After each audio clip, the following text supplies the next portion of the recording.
अयोध्या पर अखिलेश यादव का बहुत बड़ा बयान आ गया है। अयोध्या पर जीत परिपक्व वोटर की जीत है, होई वही जो राम रची राखा, ये कहा गया अखिलेश यादव की तरफ से। सदन में राम को लाने का दावा करने वाले किसी और के सहारे क्या कुछ कहा, आपको सुनवाते हैं। होई वही जो राम रची राखा, यह है उसका फैसला जिसकी लाठी में नहीं होती आवाज। जो करते थे किसी को लाने का दावा, वो हैं खुद किसी के सहारे के लाचार। हम अयोध्या से लाए हैं उनके प्रेम का पैगाम। हम अयोध्या से लाए हैं उनके प्रेम का पैगाम, जो सच्चे मन से करते हैं सबका कल्याण। सदियों में जन जन गाता है जिनके गान, अभय दान देती जिनकी मंद मंद मुस्कान। मानवता के लिए उठता जिनका तीर कमान। अध्यक्ष महोदय, जो असत्य पर सत्य की जीत का है नाम, उफनती नदी पर जो बांधे मर्यादा के बांध, वो है अवध के राजा पुरुषोत्तम प्रभु राम। हम अयोध्या से लाए हैं उनके प्रेम का पैगाम। और आपको बता दें कि प्रधानमंत्री का जो संसदीय क्षेत्र है वाराणसी पर भी अखिलेश यादव ने बड़ा बयान दिया। जुमला बनाने वालों से भरोसा उठ गया है, ये कहा अखिलेश यादव ने। आपने गंगा जल लेकर झूठ बोला, सरकार पर हमला किया अखिलेश यादव ने। वाराणसी में लोग फोटो लेकर क्योटो ढूंढ रहे हैं, क्या कुछ कहा अखिलेश यादव ने, एक बार फिर सुनिए। लोग क्योटो की फोटो लेकर बनारस की गलियों से लेकर के गंगा जी तक ढूंढ रहे हैं। उनको लगता है जिस दिन माँ गंगा साफ हो जाएंगी, शायद उस दिन कहीं क्योटो उसकी गोद में कहीं मिल जाएगा। बनारसी लोग चाहते हैं कि कोई गंगा जी के भी तल में उतरकर उसका दर्द भी जाने।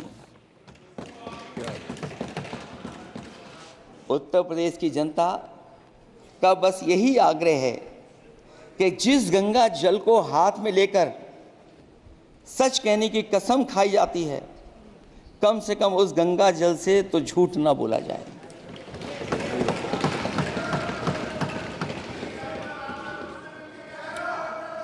जहां विकास के नाम पर खरबों रुपए की लूट का राज, खोलते भ्रष्टाचार के गड्ढे प्रदेश का नाम खराब कर रहे हैं, वहीं पहली बारिश में ही टपकती हुई छत और गिर चुकी स्टेशन की दीवार बेईमानी की निशानी बन गई है। अध्यक्ष महोदय, विकास का ढिढोरा पीटने वाले इस विनाश की जिम्मेदारी कब लेंगे? और रही सच्चे विकास की बात, तो हमने जो सड़क बनाई उस पर हवाई जहाज उतरे थे, और उत्तर प्रदेश की मुख्य नगरी में सड़कों पर नाव उतरी हैं, और अभी बारिश और हो जाएगी तो नाव से भी चलना पड़ेगा। यही स्मार्ट सिटी के जुमले का भी हाल है। न तो जाम से छुटकारा मिला, न बुनियादी सुविधाओं से कोई निजात मिली, न कोई बुनियादी सुविधाएं मिल पाई हैं। तो अखिलेश यादव ने एक एक करके सरकार पर तीर चलाए हैं, और पेपर लीक पर भी बोला अखिलेश यादव ने। यूपी में हर परीक्षा का पेपर लीक हो रहा है, सिर्फ नीट नहीं सभी परीक्षाओं के पेपर लीक हुए हैं, ये आरोप लगाया अखिलेश यादव ने। पेपर लीक ना हो इसकी गारंटी कब लेंगे, सवाल पूछा, क्या कुछ कहा, आपको सुनवाते हैं। आखिरकार ये पेपर लीक हो क्यों रहा है? सच्चाई तो ये है कि ये सरकार पेपर लीक इसलिए करा रही है कि सरकार नौकरी नहीं देना चाहती, रोजगार नहीं देना चाहती, उन नौजवानों का भविष्य नहीं बनने देना चाहती। पिछले 10 सालों की उपलब्धि बस इतनी रही है कि एक शिक्षा परीक्षा माफिया का जन्म हुआ है, जिसने तथाकथित अमृत काल में युवाओं के भविष्य की आशाओं को ही जहर दे दिया है। जो सरकार उम्मीद को मार दे, वह न तो वर्तमान को सुधार सकती है, न भविष्य को संवार सकती है। सरकार आशा का प्रतीक होनी चाहिए, निराशा का नहीं। तो नीट के मुद्दे पर आपने राहुल गांधी को भी सुना, अखिलेश यादव को भी सुना। अब अखिलेश यादव ने लोकसभा में अग्निवीर का भी मुद्दा उठाया, राहुल गांधी ने भी उठाया था। अग्निवीर योजना पर अखिलेश यादव ने कहा कि देश की सुरक्षा से समझौता हुआ है, अग्निवीर योजना को कभी स्वीकार नहीं करेंगे हम। ये भी कहा गया सत्ता में आए तो अग्निवीर योजना को खत्म कर देंगे। बड़ा बयान दिया अखिलेश यादव ने, सुनिए क्या कह रहे हैं। मैं खुद मिलिट्री स्कूल से पढ़ा हूँ। मेरे साथ के बहुत बड़े पैमाने पे लोग फौज में हैं। मैंने समय समय पे जो मेरे साथ पढ़े जो सीनियर थे उनसे भी जानकारी हासिल की है, बड़े बड़े अफसर से मैंने पूछा है, वो शायद आपको न बता पाएँ, लेकिन दबी जुबान में उन्होंने कहा है कि देश की सुरक्षा के साथ अग्निवीर जैसी व्यवस्था लागू करने से समझौता हो रहा है। अध्यक्ष महोदय, किसी भी देश की सबसे बड़ी प्राथमिकता अगर कोई है तो वो देश की सीमाओं की सुरक्षा है। अग्निवीर जैसी व्यवस्था से कभी संभव नहीं है। अध्यक्ष महोदय, हम अग्निवीर व्यवस्था को कभी स्वीकार नहीं कर सकते हैं। आज नहीं कल, कल नहीं बाद में, जब कभी भी सत्ता में इंडिया गठबंधन आएगा, अग्निवीर व्यवस्था हमेशा हमेशा के लिए खत्म हो जाएगी।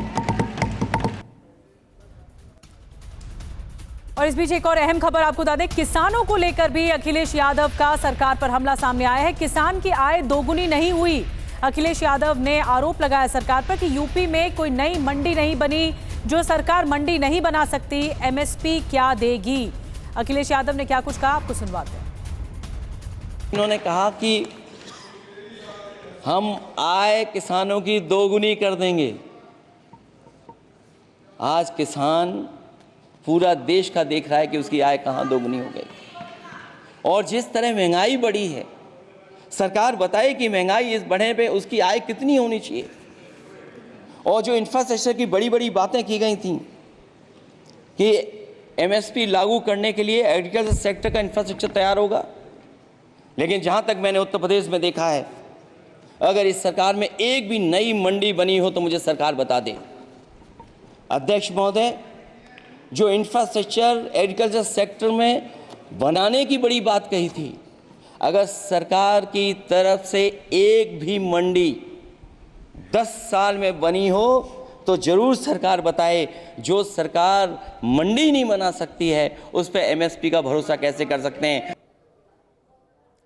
तो नीट के मुद्दे पर, अग्निवीर पर, किसानों पर, सब पर बोला है राहुल गांधी, अखिलेश यादव ने। लेकिन ईवीएम पर भी अखिलेश यादव ने एक बार फिर सवाल उठाए हैं।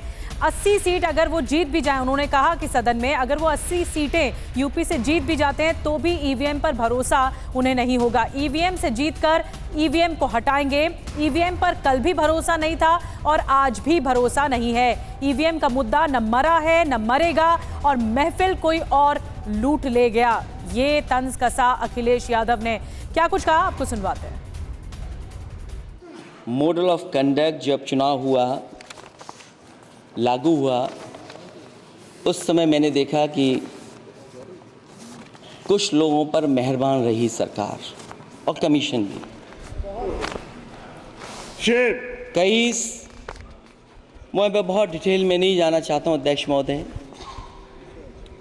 लेकिन कहीं ना कहीं प्रश्न उस संस्था पे भी लगा है। और अगर उस संस्था पर प्रश्न लगा है तो लगाने वाली सरकार की वजह से लगा है। इसलिए अगर निष्पक्ष होगी वो संस्था तो न केवल हमारा लोकतंत्र स्वस्थ होगा बल्कि हमारे लोकतंत्र और मजबूत दुनिया में दिखाई देगा। अध्यक्ष महोदय, ईवीएम पे मुझे कल भी भरोसा नहीं था, आज भी नहीं भरोसा। मैं 80 के 80 सीट जीत जाऊं तब भी नहीं भरोसा। और मैंने अपने चुनाव में कहा था अध्यक्ष महोदय कि ईवीएम से जीत करके ईवीएम हटाने का काम करेंगे। न ईवीएम का मुद्दा मरा है न जाएगा खत्म। जब तक ईवीएम नहीं हटेगी हम समाजवादी लोग उस बात पर अड़ग रहेंगे।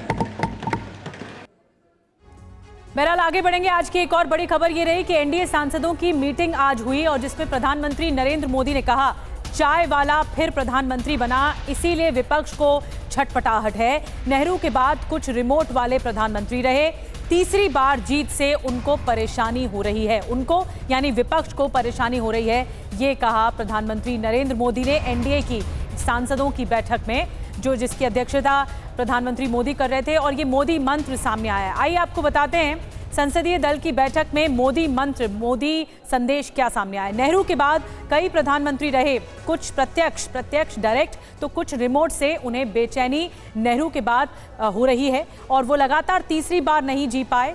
एक चाय वाले ने कैसे कर दिया, इसके लिए ये छटपटाहट दिख रही है विपक्ष की। एनडीए के सांसद जो बाहर बोलते हैं उनमें एक रूपता रहे। एनडीए का एक प्रवक्ता होना चाहिए। नए सांसद दिल्ली कल्चर से बचें। सांसदों को मीडिया में बयानबाजी से बचने की नसीहत भी प्रधानमंत्री मोदी की तरफ से सामने आई। नए सांसद संसद की कार्यवाही में ज्यादा हिस्सा लें। सांसद परिवार सहित प्रधानमंत्री संग्रहालय जरूर जाएं। तो ये मोदी मंत्र रहा आज एनडीए की बैठक में। और इस बीच आपको बता दें, टीवी9 से बोले हैं जेडीयू के कार्यकारी अध्यक्ष संजय झा। एनडीए की बैठक में प्रधानमंत्री ने तीसरी बार जीत की बात कही है। प्रधानमंत्री ने 3 गुना मेहनत से काम करने के लिए सभी सांसदों को कहा है। संविधान पर विपक्ष ने झूठ फैलाया है, ये भी कहा गया जेडीयू के नेता संजय झा की तरफ से। क्या कुछ कहा गया, आइए आपको सुनवाते हैं। जेडीयू के कार्यकारी अध्यक्ष संजय झा हमारे साथ हैं। आज एनडीए की बैठक हुई, क्या क्या कहा प्रधानमंत्री नरेंद्र मोदी ने आप लोगों से? नहीं, प्रधानमंत्री जी ने कहा कि ये तीसरी बार जीत करके आना देश के इतिहास में 60 साल में सेकेंड टाइम हुआ है ये। आज जब नेहरू जी का हुआ भी तो उस समय कोई ऐसा विपक्ष नहीं था। स्वतंत्रता मिली थी, एक अलग माहौल था देश में, ऐसा कोई मीडिया भी नहीं था। और आज की डेट में तो हर एक समय आपको अग्नि परीक्षा से गुजरना पड़ता है। उसमें लोगों का इतना विश्वास रहना, इतना विश्वास लोगों का मिलना, तो अगर तीसरी बार विक्ट्री मिली है तो तिगुनी ताकत से काम करना है, ये उन्होंने यूज किया हुआ। और एनडीए को लेकर उन्होंने कहा कि प्रवक्ता भी होना चाहिए ताकि जो भी बातचीत हो। प्रवक्ता माने एक कोऑर्डिनेशन होना चाहिए अपने बात रखने के लिए, इसलिए कि इस चुनाव में जिस तरह से झूठ को प्रचारित किया गया, बदनाम करने की कोशिश की गई, चाहे ईवीएम हो, चाहे संविधान के बात को लेकर के। 10 साल से तो मोदी जी का सरकार रहा, एब्सोल्यूट मेजॉरिटी, तो संविधान को क्या हो गया? इसका मतलब पूरा झूठ फैलाया गया लोगों के बीच में। तो जरूर अपने तरफ से भी मजबूती से बात रखनी चाहिए। विपक्ष बेचैन है, छटपटा रहा है? 100% देख नहीं रहे हैं क्या हाल है विपक्ष का। उन्होंने कभी सोचा था कि तीसरी बार प्रधानमंत्री के रूप में मोदी जी आएंगे और इतनी बड़ी विक्ट्री होगी? 293 सीट, ये प्री पोल अलायंस है ना, जितनी बड़ी विक्ट्री मिली है। शुक्रिया हमसे बात करने के लिए। प्रकाश पांडे, टीवी9 भारत से। तो संजय झा को आपने सुना। इस बीच एक और बड़ी खबर ये कि संसद की जो रिकॉर्डिंग है उससे बयान हटाए जाने के बाद राहुल गांधी ने कहा है कि सच्चाई हटा नहीं सकते, सच को दबाया नहीं जा सकता, राहुल गांधी ने कहा। अरे राहुल जी बोल रहे हैं भाई, आप बोल रहे हैं। राहुल जी बोल रहे हैं, अरे बोल रहे हैं इधर भी भाई। मोदी जी की दुनिया में सच्चाई एक्सपंज हो सकती है, मगर रियलिटी में सच्चाई एक्सपंज नहीं हो सकती है। जो मैंने कहा था, जो मैंने कहना था, मैंने कह दिया, वो सच्चाई है। और एक्सपंज करें, जितना करना है करें, सच्चाई सच्चाई होती है। धन्यवाद। तो एक्सपंज किए जाने पर उनके बयान को राहुल गांधी ने ये प्रतिक्रिया दिया है कि सच को दबाया नहीं जा सकता। और आज की कार्यवाही के लिए लोकसभा का रुख करना होगा। पश्चिम बंगाल में महिला के बदसलूकी मामले में इस वक्त लोकसभा में कार्यवाही आगे बढ़ रही है। चेयरमैन या स्पीकर साहब खड़े होते हैं। ये 18वीं लोकसभा का नया सत्र है। 381 हमारे नए सदस्य आए हैं। कम से कम इस बात के लिए तो कल्याण जी ख्याल रखेंगे, शताब्दी इस बात का ख्याल रखोगी कि अगर चेयर से हम बोल रहे हैं खड़े होके, तो ये बात, आप इस बात को ख्याल रखेंगे, क्योंकि हम क्या प्रेसिडेंट सेट करने जा रहे हैं इसको पूरा देश देख रहा। 381 सदस्य हैं। अगर कभी स्पीकर चेयर पे खड़े हो गए या मैं खड़ा हो गया तो कृपया सभी बैठ जाएं, चाहे सत्ता पक्ष हो चाहे प्रतिपक्ष हो। और मैं ये कहना चाहूँगा, नहीं, मैं आपको भी समझा रहा हूँ, उनको भी समझा रहा हूँ, प्लीज़ आपको speaker has given enough time. I think so you have to maintain silence. मैं आपसे आग्रह करूँगा कि आपसे आग्रह करूँ, जिस माननीय सदस्य को अवसर दिया गया है उसको बोलने दें। जब महामहिम राष्ट्रपति के अभिभाषण पे हम सबको सुन रहे हैं, चाहे वो सत्ता पक्ष का हो चाहे प्रतिपक्ष के हो, और सभी जो भी सरकार की आलोचना करना चाह रहे हैं अपने शब्दों में कर रहे हैं, उसका सरकार जवाब देगी। इसलिए कृपया व्यवधान न उत्पन्न करें। धन्यवाद। सौमिन खान साहब। Thank you sir. तो जगदम्बिका पाल को आपने सुना, में विरोधी पक्ष का सम्मान के लिए बोल रहा है। शहर आज भी बोलेंगे, बंगाल पे हम लोग विरोधी पक्ष सांसद थे 18, लेकिन सर 18 सांसद को कोई भी दिशा मीटिंग नहीं होती है सर। आप इधर एड्रेस करें, आप हमारी तरफ एड्रेस करें। हमारा सांसद हमारा 18 था सर, 5 साल में एक भी दिशा मीटिंग नहीं हुआ। इसका जमींदार कौन है? इसका जमींदार कौन है सर? इसके बाद सर आपका विरोधी पक्ष को बंगाल पे जो डिस्ट्रिक्ट मीटिंग होती है, कोई विरोधी पक्ष एमपी एमएलए को नहीं बुलाता है, और यहाँ पे प्राइम मिनिस्टर को बोल रहे हैं कि भाई प्राइम मिनिस्टर को बोलो, विरोधी पक्ष को बुलाओ। तो देश के कई राज्यों में जल तांडव देखने को मिल रहा है। आसमानी आफत बरस रही है। जुलाई शुरू होते से ही और ज्यादा बढ़ गई। देश के कई हिस्सों में मॉनसून आने के बाद भारी बारिश हो रही है। तेज बारिश की वजह से कई राज्यों में बाढ़ जैसे हालात हैं। गुजरात में बीते कुछ दिनों से लगातार मूसलाधार बारिश हो रही है। गुजरात के जूनागढ़, सोनरख और कलवो नदियों का जलस्तर बढ़ा हुआ है। आपको 4 तस्वीरों के जरिए गुजरात के हालात इस वक्त दिखा रहे हैं। जूनागढ़, केशोद और सैलाब का कहर ये देख रहे हैं आप कि घरों में पानी घुस गया है। भारी बारिश की वजह से अंडरपास में भी पानी है। द्वारका और वलसाड से तस्वीरें आपको दिखा रहे हैं। और आइए पहली तस्वीर आपको दिखाते हैं। गुजरात के जूनागढ़ में भारी बारिश की वजह से हाल बेहाल है। हाईवे पर सैलाब का कब्जा है। सड़कें समंदर बन चुकी हैं। आवाजाही ठप है। पोरबंदर की जाने वाली सड़क सैलाब में बह गई। हर तरफ पानी ही पानी नजर आ रहा है। लोगों के घरों में पानी घुस गया है। तो देखिए जूनागढ़ की ये तस्वीरें आपको हम दिखा रहे हैं, जहां पर हाईवे पर सैलाब आ गया है। ये हाईवे की तस्वीर है, ये रोड है, ये सड़क है, यहाँ से आवाजाही होती है। लेकिन आप तस्वीरों में देख रहे हैं कि पूरा का पूरा इलाका जलमग्न है। ऐसा लग रहा है कि पूरा नदी में तब्दील हो गया है। जूनागढ़ का ये इलाका, लोगों के घरों में पानी भर गया है। लोगों की मुसीबतें बढ़ गई। और अब गुजरात के द्वारका की तस्वीर आपको दिखाते हैं। यहाँ पर जाम देवलिया में लोग बाढ़ का सामना करने को मजबूर हैं। सड़कों का नामो निशान मिट चुका है। घरों में पानी भरने से लोगों के कीमती सामान भी बर्बाद हो गए। जाम देवलिया हर्षद गांव को जोड़ने वाली सड़क बंद है। कई इलाकों में मुख्य सड़क से संपर्क टूटा हुआ है। लांबा गांव में मूसलाधार बारिश की वजह से जनजीवन प्रभावित हुआ है। तो गुजरात के द्वारका से हम तस्वीरें दिखा रहे हैं आपको। लोगों के घरों में लबालब पानी भरा हुआ है। घुटनों तक पानी भरा हुआ है। लोगों के लिए एक बहुत बड़ी मजबूरी है। अब सबसे ज्यादा संकट लोगों के लिए है, पानी जाएगा कैसे, पानी की निकासी कैसे होगी। और एक और तस्वीर गुजरात के केशोद से हम दिखाने वाले हैं आपको। केशोद में भी भारी बारिश की वजह से बाढ़ जैसे हालात बन गए। आप देख रहे हैं तस्वीर। ओजत नदी में बाढ़ आने से आसपास के 8 से 10 गांव में संपर्क टूट गया है और यहाँ पर पानी ही पानी है। कई जगह सड़कें बह गई।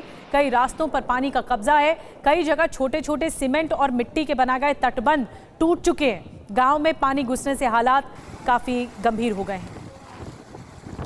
तो केशोद की तस्वीर आपको दिखा रहे हैं। नदी और सड़क में फ़र्क करना मुश्किल है क्योंकि हर तरफ पानी ही पानी नज़र आ रहा है और तेज़ी से कटान हो रहा है, इसलिए संपर्क गाँव का टूट गया है।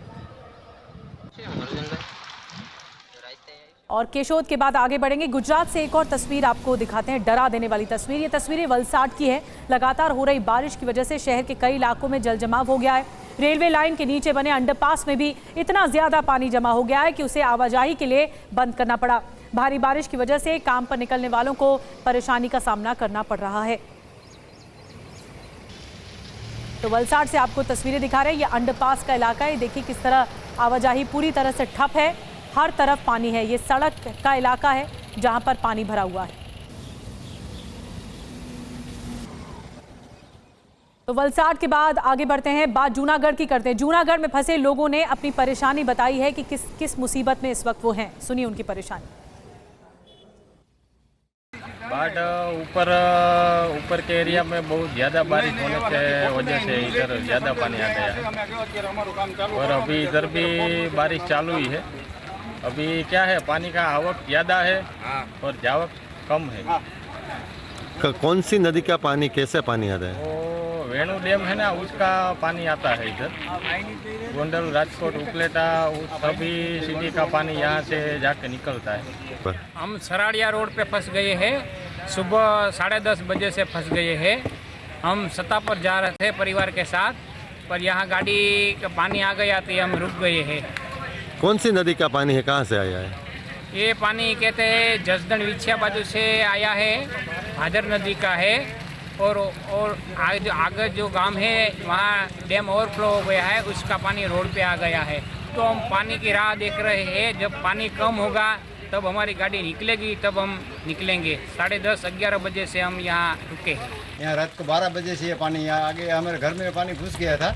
अभी ये बाहर देखो लॉबी में पानी अभी तक आ रहा है। अभी कोई तंत्र तक यहाँ तक आया नहीं है। देखो हमने रात को ये परेशानी में तकलीफ भुगता रहा है और पानी में ही रहा। 12 बजे से ये पानी आ रहा है रात को। यहाँ पानी का निकलने का कोई रास्ता नहीं है। अब बारिश चल रही है तो हम परेशानी है हमारे साथ। हमको कोई खाना पीना की अभी तक मिला नहीं है। हमें परेशानी में है। चाय पानी अभी तक नहीं मिला। अभी तक कोई यहाँ हमको देखने के लिए आए नहीं है। और गुजरात के द्वारका की एक और तस्वीर अब हम आपको दिखा रहे हैं टीवी स्क्रीन पर। ये देखिए, मूसलाधार बारिश ने द्वारका ने ये हाल कर दिया है कि दुकानों और घरों में पानी घुस चुका है। सड़कों पर कमर तक पानी भरा हुआ है। लोगों के लिए परेशानी बढ़ गई है। शहर में हर तरफ पानी है। बारिश इतनी ज़्यादा हुई है कि ड्रेनेज सिस्टम भी जवाब दे गया। बारिश और शहर में इतना ज़्यादा पानी भरने से ज़िंदगी की रफ्तार पर ब्रेक लग चुका है। तो देखिए, ये आप देख रहे हैं किस तरह लोगों के लिए परेशानी है। पानी पानी हर तरफ नज़र आ रहा है। लोगों के घरों में पानी घुस गया है। ये हॉल का एरिया है जहाँ पर लोगों के घरों में पानी घुस गया है और आप देख रहे हैं लोगों के लिए बड़ी परेशानी है। सबसे ज़्यादा सवाल और चुनौती वहाँ पर है जब ये ड्रेनेज सिस्टम जवाब दे जाता है तो ऐसे में निकासी पानी की कैसे होगी, कैसे पानी निकलेगा और लोगों के घरों से कैसे पानी निकल पाएगा। द्वारका की तस्वीर आपको दिखा रहे हैं जहाँ पर बहुत ज़्यादा पानी भरा है। हर तरफ पानी है।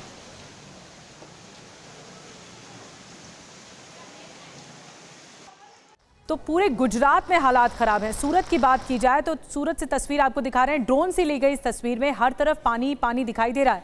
कई घरों में पानी घुस गया है। सूरत में लगातार बारिश हो रही है। अब भी बारिश हो रही है और बाढ़ जैसे हालात बने हुए हैं। ये ड्रोन के आधार पर हम तस्वीरें आपको दिखा रहे हैं। हर तरफ पानी ही पानी नजर आ रहा है। ये सड़क है, सड़क का इलाका है, आवाजाही का इलाका है, लेकिन नदी में तब्दील हो गया है। सूरत से तस्वीरें आपको दिखा रहे हैं। पूरे इलाके जलमग्न हैं। इतनी ज़्यादा तेज़ बारिश हुई और बारिश इतनी ज़्यादा हुई कि सब इलाके जलमग्न दिखाई दे रहे हैं।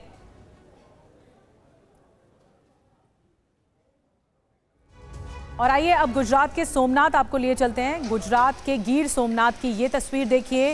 रिकॉर्ड तोड़ती हुई बारिश की वजह से गिर सोमनाथ में मंदिर में भी पानी घुस गया। सैलाब सब कुछ बहा ले जाने पर आमदा दिखाई दे रहा है। मंदिर में भगवान की मूर्तियां भी डूब चुकी हैं।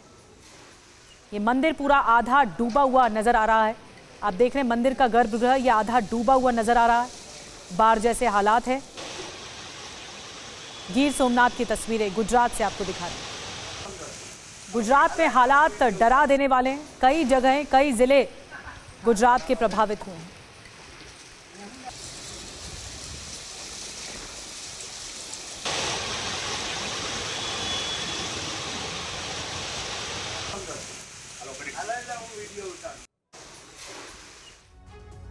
चलिए आगे बढ़ते हैं। कुछ और तस्वीरें आपको हिमाचल प्रदेश के कांगड़ा की तस्वीर दिखाने जा रहे हैं। आपको कांगड़ा में अचानक पानी का जलस्तर बढ़ने से 6 श्रद्धालु फंस गए। पानी की तेज धार की वजह से श्रद्धालु दूसरी तरफ नहीं आ पा रहे थे।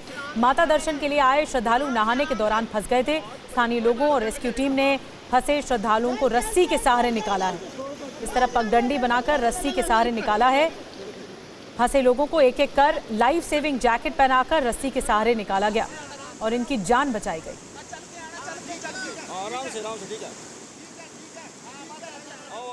कांगड़ा की तस्वीरें आपको दिखा रहे हैं जो बीचों बीच सैलाब के बीचों बीच फंस गए थे ये श्रद्धालु और फिर रेस्क्यू टीम यहां तक पहुंची। रस्सी के सहारे इनकी जान बचाई गई। चल के आराम से चल के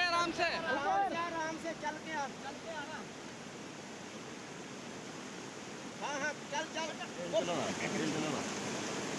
चल तो देखिए हम आपको दिखा रहे हैं कि रेस्क्यू किया गया है श्रद्धालुओं को। ये दर्शन करने जा रहे थे और उसके बाद फिर इस तरह फंस गए। 5 श्रद्धालुओं की तस्वीरें हैं। अलग अलग जगह से ये फंस गए। रेस्क्यू टीम पहुंची, रस्सी के सहारे मदद दी गई इनको और फिर किनारे पर पहुंचाया गया। और गुजरात हमने आपको तस्वीर दिखाई, कांगड़ा से तस्वीर दिखाई। अब असम में भी भारी बारिश के बाद बुरा हाल है। असम में ब्रह्मपुत्र नदी का जलस्तर बढ़ने के बाद नदी किनारे मंदिर तक पानी पहुंच गया है। ब्रह्मपुत्र नदी के रौद्र रूप के बाद भगवान विष्णु की मूर्ति भी डूब गई है। देखिए कैसे नदी के बीच मूर्ति डूबी हुई दिखाई आपको दे रही है। असम में बाढ़ से 1.5 लाख से ज्यादा लोग प्रभावित हुए हैं।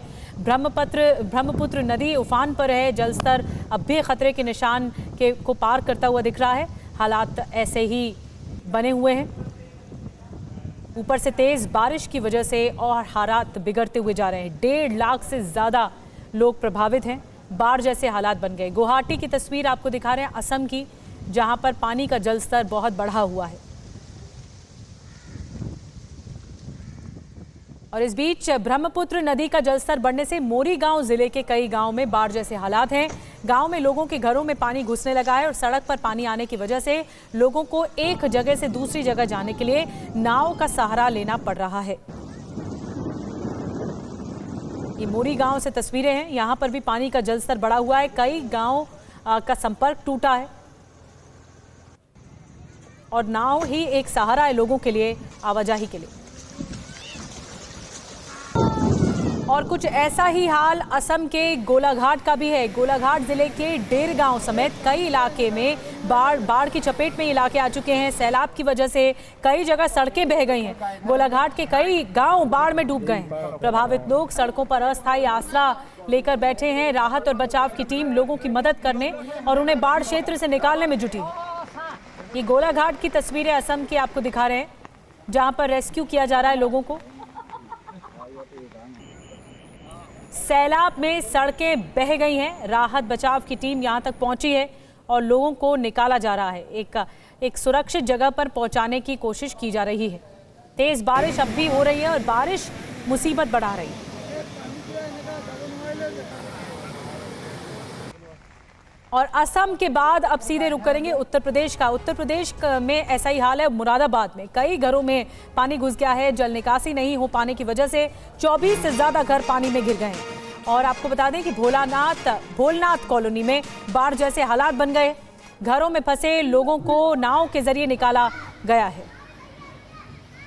मुरादाबाद से तस्वीरें आपको दिखा रहे हैं। यूपी के मुरादाबाद में बारिश इतनी ज्यादा हुई जिसके बाद जल भराव हो गया और सड़कें पूरी तरह से जलमग्न दिखाई दे रही हैं। ये रास्ता है लेकिन पूरी तरह से रास्ता पानी में तब्दील हो चुका है।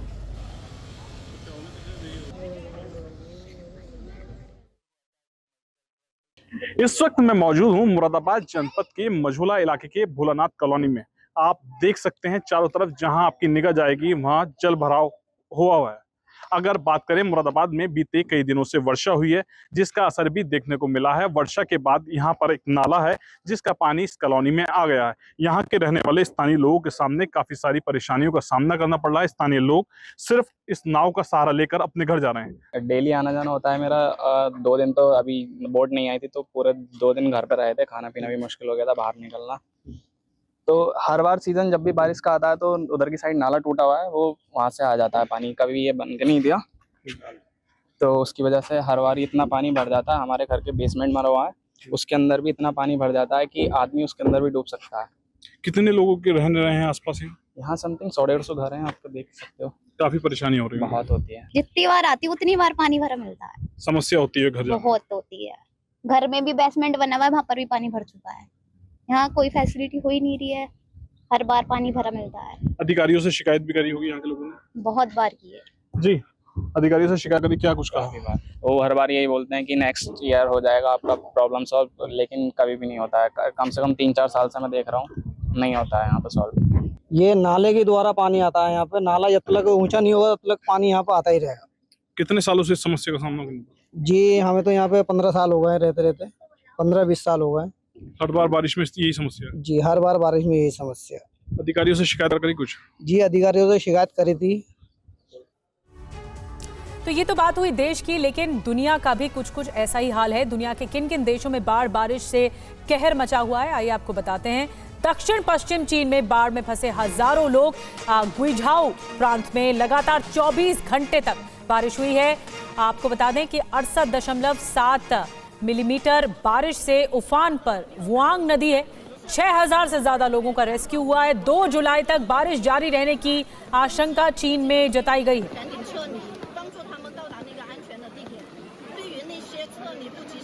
6000 लोगों का रेस्क्यू किया गया है। देखिए, लोगों जो रेस्क्यू टीम है वो बच्चों को कंधे पर लाद कर एक सुरक्षित जगह पर पहुंचा रही है। दक्षिण पश्चिम चीन के हालात आपको दिखा रहे हैं। सैलाब आ गया है और 24 घंटे तक लगातार मूसलाधार बारिश हुई, जिसकी वजह से हालात बाढ़ जैसे हैं। बाढ़ ही आ गई है दक्षिण पश्चिम इलाके में, जहां पर 6000 लोगों को रेस्क्यू किया गया। ये पूरा राज्य पानी पानी हो गया है। और इस बीच अमेरिका की बात करें तो अमेरिका के न्यू मैक्सिको में भारी तबाही मची है। भीषण बाढ़ के बाद लगाई गई इमरजेंसी बाढ़ के पानी में बही दर्जनों गाड़ियां। ये देखिए न्यू मैक्सिको की हालत। सैलाब में बहे 2 लोगों की तलाश की जा रही। सैलाब इतना ज्यादा आया है कि गाड़ियां तक बह गई। तिनके की तरह कार बहती हुई आपको दिखाई दे रही है टीवी स्क्रीन पर। ये हालत है न्यू मैक्सिको की। अमेरिका में भी कुछ राज्य ऐसे हैं जहां पर हालात खराब हैं। वहीं यूरोप अमेरिका बाढ़ बारिश की वजह से जूझ रहा है। अर्जेंटीना में भारी बर्फ गिर रही है। ये देखिए मौसम की मार यहां पर किस तरह से पड़ी है। साउथ अमेरिकी देश अर्जेंटीना में भारी बर्फबारी हो रही है। अचानक हुई बर्फबारी से तबाही मची है। भारी बर्फ में दर्जनों भेड़ें जो हैं वो फंस गई हैं, गाड़ियां फंस गई हैं। 15 राज्यों में भीषण ठंड का कहर जारी है। भारी बर्फबारी हुई है अर्जेंटीना में। ये तस्वीरें आपको दिखा रहे हैं जहां पर जानवरों पर भी बहुत बड़ा असर पड़ा है और साथ ही लोगों के लिए भी मुसीबत बढ़ गई है।